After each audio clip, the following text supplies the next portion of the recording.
Hi guys, I would wish to take you through this topic in Form 2, Internet and Emails.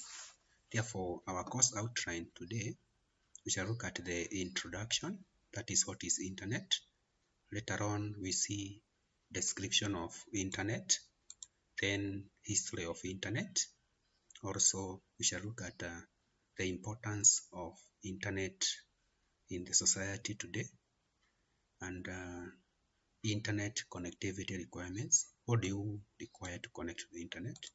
Then we shall also look at the various internet services and also how do we access to the internet. Then the emerging issues in the internet. Therefore, to start with, internet, the term internet, it is simply means interconnection of networks, and therefore, like the diagram here demonstrates, we can demonstrate internet as a service where various gadgets from different locations can actually access and get something from that. Therefore, for instance, here you see we have a mobile phone trying to wirelessly get something from somewhere else. We have laptops and we also have desktops. Therefore, basically, internet is something as demonstrated here. It is just interconnection of networks from various gadgets that can communicate with each other. Then, just like any other thing on earth, internet has history, and therefore the internet started in 1960s as a way for government researchers to share information. And therefore, computers in 1960s were large, immobile, and that is, they could not be carried. And in order to make use of information stored in any of the computer, you had to either travel to where that computer is or copy using the magnetic disks. Therefore, during the Cold War, the US Defense Department got a need to actually have a powerful tool to use against the Russia and other countries, that is through in the Cold War. And therefore, through that research, they came to realize that computers could actually interconnect with each other. And therefore, just as the reading goes here, that Advanced Research Projects Agency Network, the network that ultimately evolved into what we know, known as the internet, was a great success, but membership was limited to certain academic and research organizations who had contracts with the Defense Department. Therefore, from this paragraph that I'm reading here, in response to this, other networks were created to provide information sharing. January 1st, 1983 is considered the official birthday of the internet. Prior to this, the various computer networks did not have a standard way to communicate with each other. And therefore, in this 1983, it is said that the rule that governs computer communication with each other, we call it protocol, and the famous one is TCP/IP, which stands for Transfer Control Protocol stroke Internet Protocol, was actually developed in that area. Therefore, in nutshell, internet, the invention of internet started from 1960s, but came to stabilize in 1983. Then you also needed to go on and look at the importance of the internet to the society today, and therefore the most important part of internet is research. Just like you are doing today with this COVID-19 era, you get yourself reading a lot of materials from your gadget, like a mobile phone, from your tablet, or from your computer. Therefore, that one, you are actually doing research. You are getting knowledge from the internet. Therefore, you can also look at innovative learning. The internet offers extra resources and new methods of learning. teachers can opt to have online classes, which students attend from comfort of their homes, just like we are doing. Alternative methods of running and study materials are also available in the internet. Like now, you can also use animated videos, images. You can use additional games, that is educational games. That is innovative running, and as one way, as one importance or significance of the internet. Then there is the second one, ease of communication. That is the third one, whereby teachers and students can interact timely using internet. For instance, this COVID-19 era, a teacher can schedule a class in the afternoon and through WhatsApp group or form tools inform you that you need to meet. Else, a teacher can use internet through now WhatsApp to send assignments. That is the ease of communication. Then increased accessibility of education. That one is actually self-explanatory. You get that nowadays you can access materials from wherever. Even if you are at your home, you can still read other students' materials from China, from Tanzania, from Uganda, etc. Then, for you to connect to the internet, just like we have seen in the diagram, there are gadgets, there are services that are required for you to access the internet. And therefore, the first one is a computer. Currently, I'm teaching you from a computer. And for me to reach you or to reach any other person, I need the internet. That is the interconnection of these gadgets. Therefore, for you to access the internet, you need a computer, or you can also write here a computer stroke, a mobile phone. Then you can access the internet by help of a gadget called a modem. Though nowadays most of our phones are have modem capability, therefore you don't need to actually purchase a modem. But in earlier days, people used to purchase a gadget called modem. Modem is actually a gadget that converts digital to analog signal and analog to digital again. On the other hand, once now you have a modem, which usually have a telephone line or a SIM card, and you have a computer or a mobile phone, then you need an internet browser. Later on, I will be showing you an internet browser. It is just a program or a software that assists you to access the internet. Like we have Mozilla Firefox, we have Safari, we have Google Chrome, etc. Then you also need to have somebody who is supplying you with the internet. We call that person or company internet service provider. Some people just call it ISP. Therefore, you need to actually understand that. Then, before we carry on, there is assignment for you. You can also try to research. Now that we have learned that you can use the internet to research. You can research how internet can be supplied using wireless communication or using satellite. Then we can still proceed and look at the internet services. There is an organization chart here or a diagram showing how internet services actually works. Therefore, we can subdivide them into communication services, information retrieval service, web services, and the World Wide Web. Therefore, basically in a nutshell, that's how internet services can be read. But down here I have a table showing the services that the internet offers and then the meaning. The first service is the email. Later on in this lesson, we shall be looking at the email. Now, the email stands for electronic mail. Therefore, email and electronic mail is the same thing. Therefore, through the internet, you can send people your requests. You can send emails. That is, you can send your documents, you can send application letters, you can send friendly letters to your friends, provided they have a email account. Then the second service is called Telnet. Now this one is not so common in this level, but later on as you run computer, you realize that you from your home you can log in to somebody else's computer somewhere.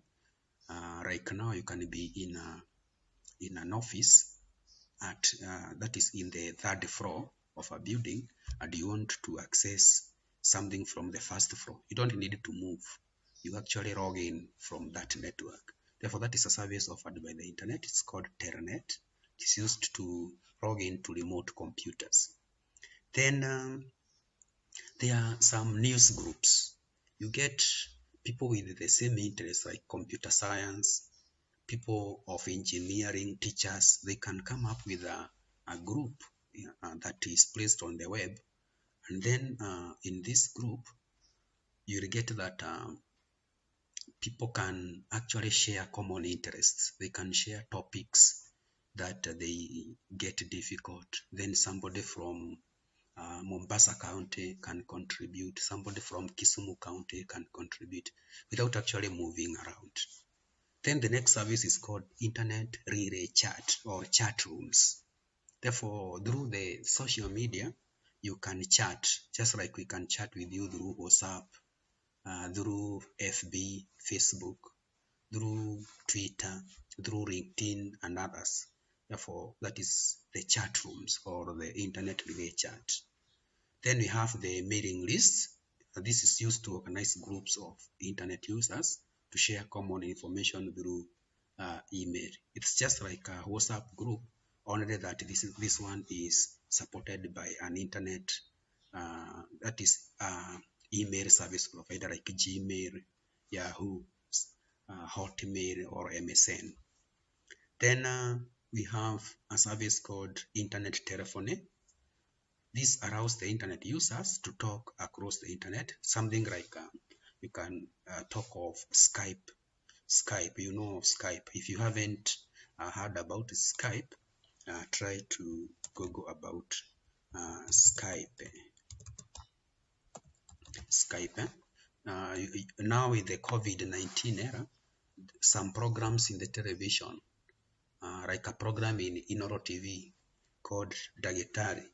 You see the doctor in Kenyatta Hospital, but he is actually on, that is live on air, teaching about a certain topic in the medical field through Skype. Then we have instant messaging. Right now we have the Yahoo Messenger. Though nowadays with the WhatsApp and Telegram, things have actually, and also with the FB Messenger, things have actually changed. But instant messaging offers real-time chat between individuals and a group of people.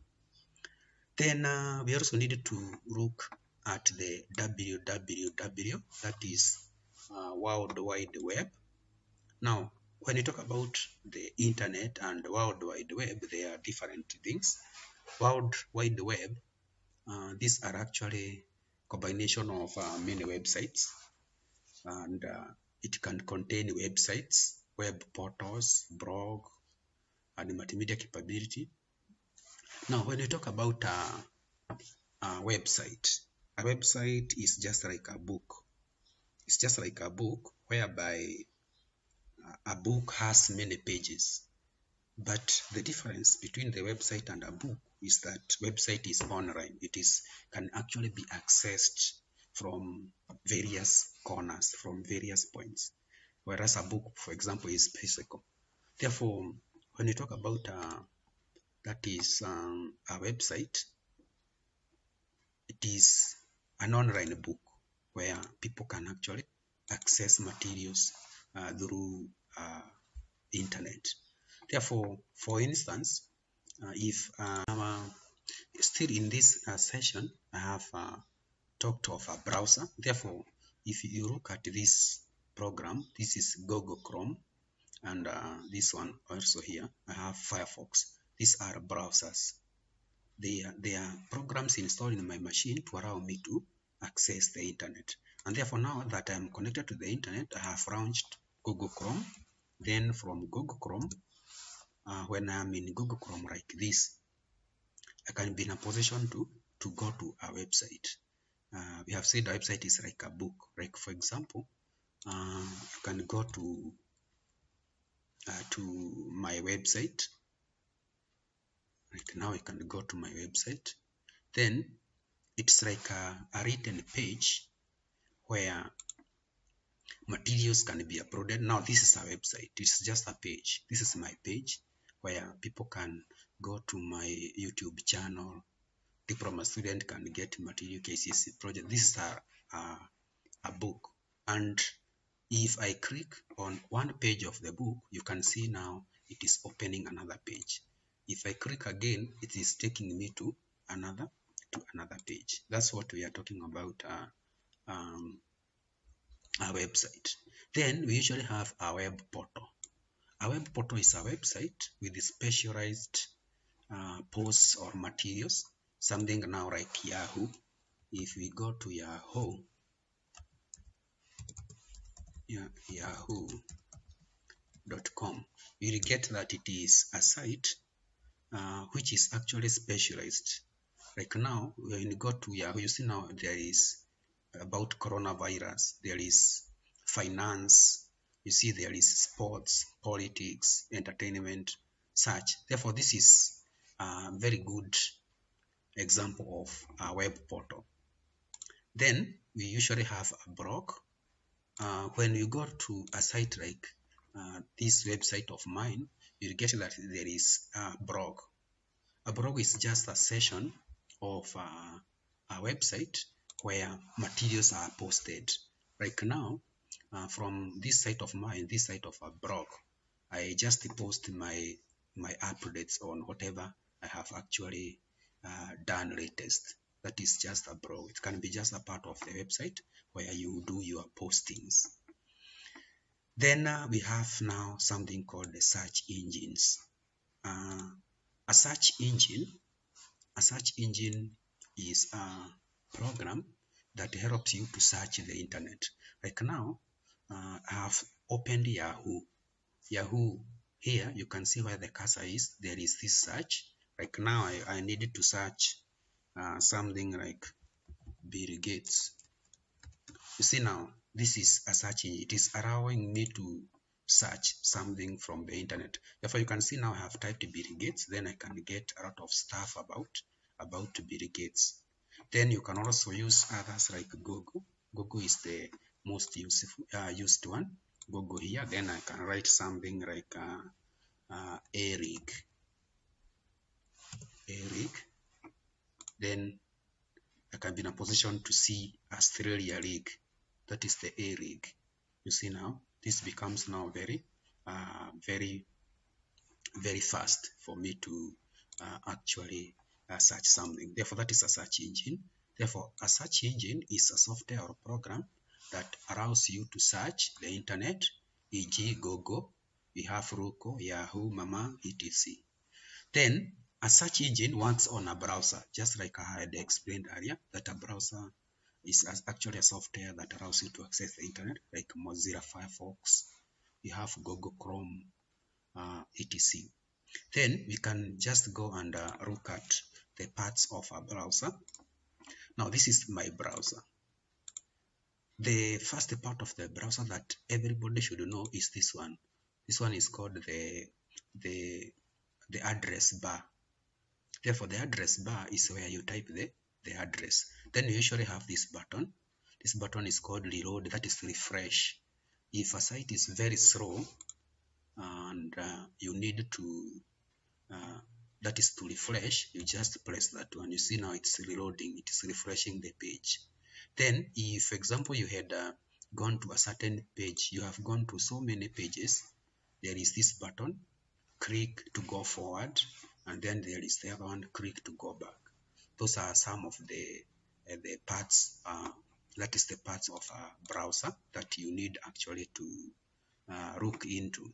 Then there is this part here where you can save. Right now, if you want to download a page, you can just come to this point, like more here, then you can choose save the page as. If I want now to save this page, to download this page, then you redirect. You see now you redirect where you want to save this page. Like now, I can just create a new folder. Then I want to download this site. Then I double click. Then I click on save. Therefore, down here you can see that the site is being downloaded to my folder. And once it's complete, I can now go to desktop. Then go to the folder I have created. Like now this one. Then I'll be in a position to see I have downloaded the page. This one, down which I run, whatever this one. You see now I have downloaded the page. These are the some of the materials that have been copied from my site to that one. But on the other hand, you can upload. To upload is actually to copy something from your computer to the internet. Later on, I will be showing you how to upload. Then there are these terms that you need to know. You need to know there is something called a bookmark. For the sites that you visit, there are some sites that you visit so much.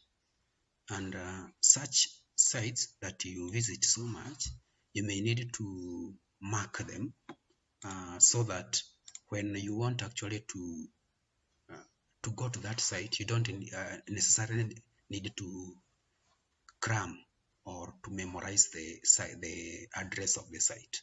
Therefore, you just usually go to these points here, then you go to bookmarks. Then from here, you see now bookmark this page. When now I click on bookmark of this page, you see bookmark added. And then I just click on add. Therefore, when I now go to this point here, like now if I am in another site, like this, then I want to go to Don Gichai.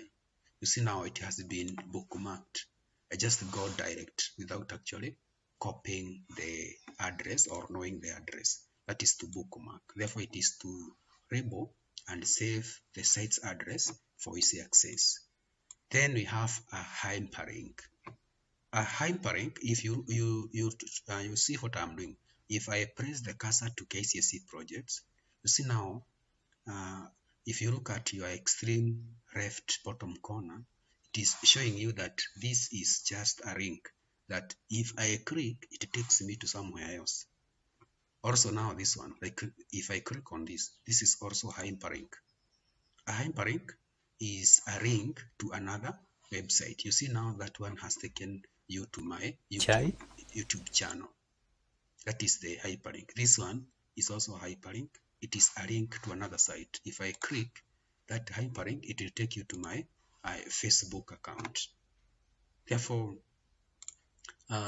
you can each other. Therefore, in our last part of the topic, we shall look at emailing. That is sending electronic messages from one place to the other. And therefore, the first thing I will take you through is to how to create an email account. And then once we create an email account, we shall look at the parts of an email account. Therefore, let's go on. The first step for you to create an email account, you need to identify the email service provider, and the most popular is Gmail.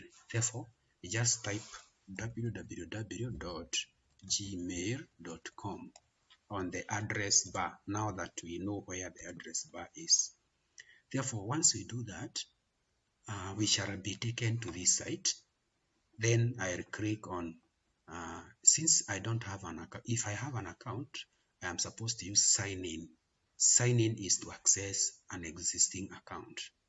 Create an account or sign up is to register for a new account, and therefore I will be signing up. I click on create. Now once I click on create, I will be taken to this field, and therefore I will just click type the name I want. Like now I can type my name, Don Gichai BN, like that. Then I need my account to be hibndon@gmail.com. Then at this point, this I, when I disable this way, you'll be in a position to see the password I key in that way. But if I hide, nobody will actually see what I'm typing. Therefore, for the purpose of this account we are creating, we can just have to create it using something easy. Therefore, we can just key in a password that way. Then we go to next. Now, once we go to next, you can key in the phone number here or a recovery email address. For example, now I just use key in a recovery password that way. Then you choose the day when you are born.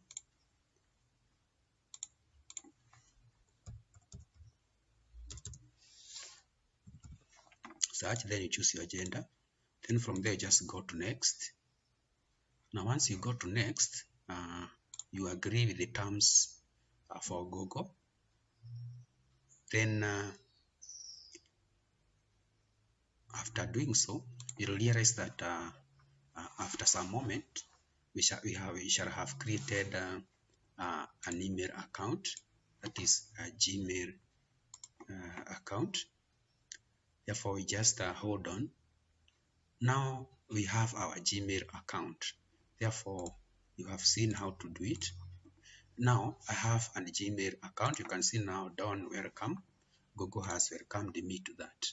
Now, once I have this email account created, there are some very important folders to run. We have inbox. Now, when you are sent something, it goes to inbox. Therefore, inbox is the folder that holds incoming messages. Then, if I send an email, it goes to sent items. Therefore, from this point sent, I can click to see what I have actually sent. Then we can start with writing an email to somebody and then attaching something like a photo or something else like a document to that person so that we can actually run that one together. Therefore, you just go to compose. Then we have parts of the compose window. We have two, subject and the typing area. Therefore, you can type to bichai27@gmail.com. Then we have CCC, that is carbon copy, and BCC, that is bright carbon copy. The difference between the two is I might need to send my email to many people. Therefore, you just click on carbon copy. Then you see I have been opened where to write. Therefore, I can still write another email address at hotmail.com. Therefore, even if you have 20 people, you can separate their email addresses with a comma, type the next one, type the next one. Then we have the bright carbon copy. This is the person who will not actually know that you have copied the same email to other people. Therefore, you can just place BCC there if you need somebody not to get the copy to see that others had been sent the same message. Then you can write greetings as your subject. Then you usually type your material here, like now, hi Don, get the attached photos. Therefore, the next thing you need to know is to attach photos. You usually go to this point, attach files. Then it will actually open your browser. Therefore, you just need to go to where documents are that you want to attach. Like now, I want to attach these two. Then I click on open. Therefore, from here, depending with the strength of the internet, you will get that your files have been attached. Therefore, we just click on send. Therefore, you see here message sent, undo, view the message. Therefore, I can view the message I have sent. Therefore, this is the message I have sent. I can decide to delete or just to make it remain there. Therefore, alternatively, if I need to see the document I have sent, I just go to sent items. There are more and more folders here. Like now, there is draft. If by chance you are sending an email and because of one reason or the other, the email was not sent, it is saved in the draft, waiting for you to come and complete. Therefore, you can actually, a draft is just an incomplete email that you opt to come and complete some other time. Then you actually have another very important folder called spam. There are some malicious emails or emails that are not actually supposed to be yours, or advertisements, so many advertisements or so many disturbing emails. Google or Yahoo usually keep them in the spam folders, and therefore those are actually some of the most important files. Therefore, on the other hand, if, for example, I may opt to open another Gmail, that is the Gmail account that was sent files in. Like now, if I sign out here, or if I add another Gmail account this way, then I launch, I open my email that has been sent. I want us to see how it looks like. Therefore,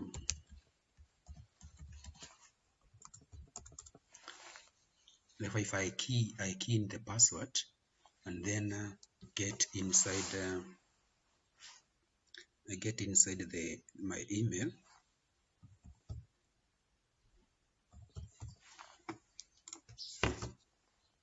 That way, if I get in my email now here,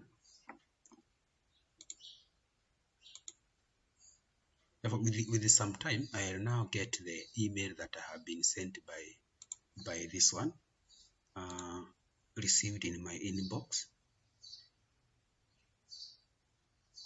Therefore, the email will be here in a moment. Then I can be in a position to actually respond to that email. Or for example, if I write the email, like now, if I click, just come here and then type don@gmail.com. That way, then hi don.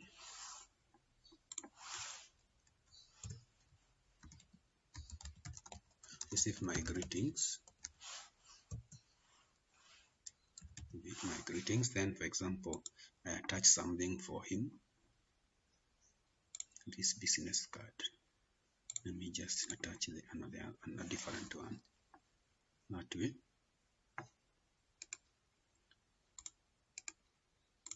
Then I hit send. Therefore, the message has been sent here.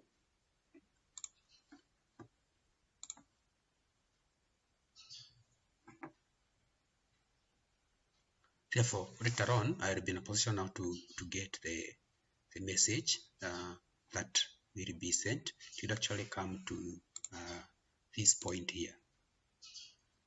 Then once you are done with an account, it is important to sign out for the purpose of security purposes.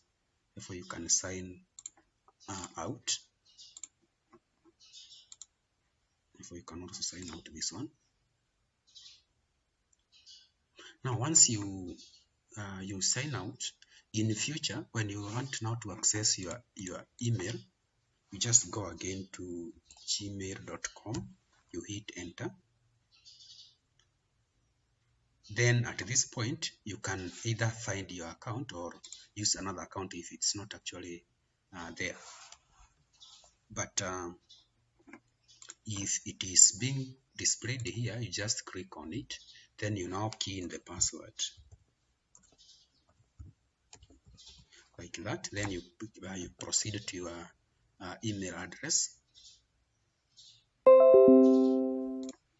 Therefore, now, after I have signed in, you see now I can get my my email that Don Gichai sent me an email. If I can just click on the email to read, then receive. Now, once you get the email, you can just hit reply. But first of all, I am supposed to download this. I just click on it, or I can either download or save it to online cloud. It's called Google Drive. To reply, just hit this button, reply, then type your reply here, then send, just like we do in an SMS. Therefore, basically, that's how you actually access the Gmail account. On the other hand, for you to search something from the internet, you just go to google.co.ke, then you hit on OK. Then this is Google Kenya. I can switch to English to Kiswahili if I wanted to use Kiswahili. Then from here, you can search whatever you want. Like, for example, you may want to search your teacher, Don Gichai, that way. Then you can be in a position to see the materials that I have done that are appearing. Then you can, for example, go to YouTube, and then you can be in a position to see my channel that way. Therefore, basically, that's how internet and emails work. And therefore, that is the end of our topic today. Thank you very much. Remember to subscribe to my channel so that you can be in a position to get more and more lessons